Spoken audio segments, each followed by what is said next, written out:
예전에는 중국 기업하면 모방이라는 단어가 먼저 떠올랐잖아요. 근데 이제는 그 공식이 완전히 깨지고 있습니다.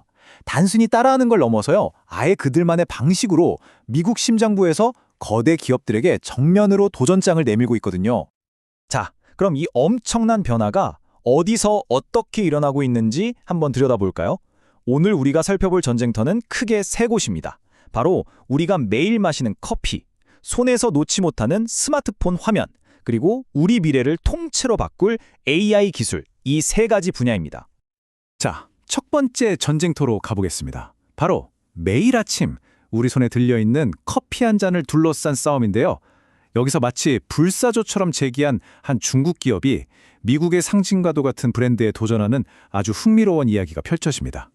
이야기의 주인공은 바로 루이싱 커피입니다. 2025년 9월 이 중국 최대 커피 체인이 뉴욕의 첫 매장 5곳을 열면서 미국 시장에 발을 들였죠. 사실 루이싱은 중국에서 매장이 거의 2만 6천 개나 되는 어마어마한 공룡 기업이에요. 하지만 스타벅스가 1만 7천 개 넘는 매장으로 꽉 잡고 있는 미국에서는 이제 막 시작하는 도전자일 뿐이죠. 근데 이 루이싱이라는 회사 정말 스토리가 한편의 영화 같습니다. 2017년에 설립돼서 단 2년 만에 나스닥에 상장할 정도로 엄청난 속도로 성장했죠. 그런데 바로 다음 해 무려 3억 1천만 달러 규모의 회계 부정 스캔들이 터지면서 나스닥에서 상장 폐지되고 파산까지 갔습니다. 정말 드라마틱한 추락이었죠. 하지만 거기서 끝나지 않고 2022년에 파산 절차를 마치고 화려하게 부활했습니다. 이 회사가 처음 얼마나 무섭게 성장했는지 보여주는 숫자가 바로 이겁니다. 4만 5천 명. 이게 뭐냐면요. 초창기에 하루 평균 늘어난 신규 고객 수입니다. 하루에 4만 5천 명이요. 정말 믿기지 않는 속도죠? 여기서부터 그들의 핵심 전략이 뭔지 딱 보입니다. 바로 압도적인 물량 공세, 스피드 게임이었던 거죠. 그럼 이 두 회사가 어떻게 다르냐? 정말 극과 극입니다. 루이싱은 처음부터 끝까지 앱으로만 주문을 받아요. 그리고 엄청난 할인을 거의 매일같이 퍼붓죠. 핵심은 거래 속도입니다. 최대한 빨리, 싸게 커피를 손에 쥐어주는 거예요. 반면에 스타벅스는 어때요? 매장 내 경험을 강조하죠. 프리미엄 가격을 받으면서 브랜드에 대한 충성도를 쌓는 데 집중합니다. 완전히 다른 게임을 하고 있는 거죠. 스타벅스 CEO인 브라이언 니켈의 말을 들어보면 이 차이가 더 명확해집니다. 우리는 프리미엄 브랜드고 프리미엄 경험을 제공한다고 믿는다. 딱 잘라 말하죠. 이건 루이싱의 할인 공세와는 절대 같은 길을 가지 않겠다는 선언 같은 겁니다. 자, 그런데 문제가 있습니다. 중국에서 대성공을 거둔 이 모델이 과연 미국에서도 통할까요? 글쎄요, 쉽지 않아 보입니다. 미국 커피 시장은 이미 포화 상태고요. 사람들은 자국 브랜드를 더 선호하는 경향이 있죠. 또 모든 걸 앱으로만 해야 하는 방식에 불편함을 느끼는 사람들도 많을 거고요. 무엇보다 뉴욕 같은 대도시의 임대료나 인건비는 상상 이상이거든요. 자, 그럼 두 번째 전쟁터로 넘어가 보겠습니다. 이번엔 여러분의 스마트폰 화면, 그 안에서 벌어지는 시간 뺏기 싸움입니다. 혹시 스테로이드 맞은 연속극이라는 말 들어보셨나요? 바로 그 주인공 마이크로 드라마에 대한 이야기입니다. 이게 대체 뭐냐고요? 이 대사 하나면 설명이 끝납니다. 이 남자가 쓸모없는 패배자라는데 제 모든 명성을 걸겠습니다. 어떤 느낌인지 감이 오시죠? 네, 이게 바로 마이크로 드라마의 세계입니다. 이 과장되고 자극적인 대사가 그 중독성의 핵심을 딱 보여주는 거죠. 조금 더 정의를 내려보자면 마이크로 드라마는요, 딱 모바일 시청에 최적화된 새로운 컨텐츠 형식이에요. 보통 1분에서 2분짜리 짧은 세로 영상 에피소드 수십, 수백 개로 이루어져 있죠. 핵심은 뭐냐? 바로 즉각적인 만족감입니다. 1시간 뒤에 클라이맥스가 나오는 게 아니라 그냥 매 순간, 매 1분마다 다음 내용이 미치도록 궁금하게 만드는 겁니다. 이게 그냥 일부만 좋아하는 거 아니냐고요? 천만에요. 미국 시장에서의 성장세를 보면 정말 입이 떡 벌어집니다. 작년 대비 다운로드는 150%, 월간 활성 사용자 수는 무려 300%나 증가했어요. 300%요? 이건 그냥 반짝 유행이 아니라는 확실한 신호죠. 왜 이렇게까지 열광할까요? 제작 방식을 보면 답이 나옵니다.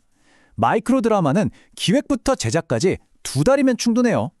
무명 배우를 쓰니까 비용도 엄청나게 저렴하죠. 그래서 1년에 100편 이상씩 쏟아낼 수 있는 겁니다. 반면에 기존 TV 드라마는요? 제작 기간만 평균 1년 반에 제작비도 어마어마하죠. 비교가 안 되는 겁니다. 바로 이거예요. 압도적인 속도와 효율성으로 시장을 그냥 장악해버리는 것. 이게 두 번째 성공 방정식입니다. 그럼 이게 넷플릭스나 디즈니 플러스의 경쟁 상대일까요? 사실 진짜 위협받는 건 거기가 아닙니다. 바로 틱톡 같은 소셜미디어 앱들이죠. 왜냐면 이들은 결국 똑같은 걸 놓고 싸우거든요. 바로 여러분의 눈, 여러분의 시간입니다. 비유하자면 미쉐린 레스토랑과 길거리 음식이랄까요? 경험은 다르지만 결국 배고픈 사람의 지갑을 노리는 건 똑같잖아요. 자, 이제 마지막 세 번째 전장으로 가보겠습니다. 여기서는 아주 영리한 지름길을 이용해서 AI 업계의 거인들에게 도전하고 판 자체를 뒤흔들어버린 한 중국 스타트업의 이야기를 해볼까 합니다. 여기서 우리가 던져야 할 질문은 이겁니다. 도대체 어떻게 작은 스타트업이 수십억 달러를 쏟아붓는 거대 연구소보다 아주 훨씬 적은 비용으로 세계 최고 수준의 AI 모델을 만들어낼 수 있었을까요? 이 질문에 대한 답이 바로 딥시크라는 회사와 그들이 사용한 놀라운 기술에 숨어 있습니다. 그 기술의 이름은 바로 지식증류입니다. 이름은 좀 어려워 보이지만 원리는 생각보다 간단해요. 뭐랄까, 똑똑한 선생님 AI한테서 지식만 쏙 빼내서 더 작고 효율적인 학생 AI를 가르치는 기술이라고 생각하시면 됩니다. 한마디로 지름길이죠. 수십억 달러를 들여서 처음부터 AI를 훈련시키는 대신 이미 만들어진 거대 모델의 지식을 거의 공짜로 추출해오는 겁니다. 바로 이거죠. 세 번째 성공 방정식, 막대한 돈 대신 영리한 아이디어로 승부하는 것. 과정을 좀 더 자세히 볼까요? 아주 간단합니다. 먼저 오픈AI 같은 회사가 엄청난 돈을 들여서 강력한 선생님 모델을 만들죠. 그럼 딥시크 같은 스타트업은 이 선생님 모델에게 수백만, 수천만 개의 질문을 던집니다.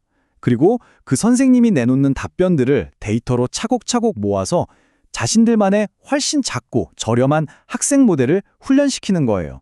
정말 기발하지 않나요? 그 결과가 얼마나 대단하냐면요. 바로 이 가격표가 모든 걸 말해줍니다. 똑같이 100만 토큰을 처리하는 데 드는 비용이 오픈AI의 최신 모델은 $60인데 딥시크 모델은 고작 $2.19입니다. $60 대 $2. 이건 그냥 좀 싼 수준이 아니죠. 아예 게임의 룰을 바꾸는 겁니다. 이 지식증류라는 기술 덕분에 강력한 AI가 정말 말도 안 되게 저렴해진 거예요. 이러한 변화가 업계에 던진 충격은 어마어마했습니다. 심지어 AI 업계의 절대 강자인 오픈AI의 CEO 샘 알트먼조차 이런 말을 했죠. 개인적으로 우리는 역사의 잘못된 편에 서 있었다고 생각하며 다른 오픈소스 전략을 찾아야 합니다. 업계의 1위가 이런 말을 할 정도면 이 지름길 전략이 얼마나 위협적이었는지 짐작이 가시죠? 자, 지금까지 커피, 엔터테인먼트, 그리고 AI까지 세 가지 사례를 살펴봤습니다. 전혀 다른 분야 같지만 이 이야기들 속에는 하나의 공통된 성공 방정식이 숨어 있습니다. 이제 그걸 한번 정리해 보겠습니다. 이 새로운 중국발 파격적 혁신가들의 성공 방정식을 정리하면 이렇습니다. 첫째, 정말 급진적일 정도의 속도와 효율성입니다. 둘째, 태생부터 모바일에 최적화된 디지털 네이티브 모델이고요. 셋째, 아주 공격적인 가치 중심 가격 정책을 씁니다. 넷째, 무식하게 돈을 쏟아붓는 대신 영리한 지름길을 찾아내죠. 마지막으로 오픈소스를 적극 활용해서 거인들과의 운동장을 평평하게 만듭니다. 루이싱, 마이크로 드라마, 딥시크 모두 이 방정식에서 벗어나지 않아요. 그럼 이 모든 게 우리에게 의미하는 건 뭘까요? 우리 같은 소비자 입장에서는요, 이런 새로운 경쟁이 더 많은 선택지와 더 낮은 가격을 의미하니까 사실 좋은 소식일 수 있습니다. 하지만 기존의 미국 기업들 입장에서는 완전히 다른 이야기죠. 이제 게임의 규칙 자체가 근본적으로 바뀌었다는 뜻이니까요. 이건 그냥 회사 세계의 성공 스토리가 아니라 글로벌 경쟁의 판도가 바뀌고 있다는 거대한 신호탄입니다. 이렇게 속도와 효율성이라는 무기로 무장한 새로운 도전자들이 계속해서 게임의 규칙을 새로 씌고 있습니다. 그렇다면 이제 우리가 던져야 할 마지막 질문은 이것입니다. 과연 다음 타겟은 누가 될까요? 이들의 다음 도전은 어떤 거대 산업을 향하게 될까요?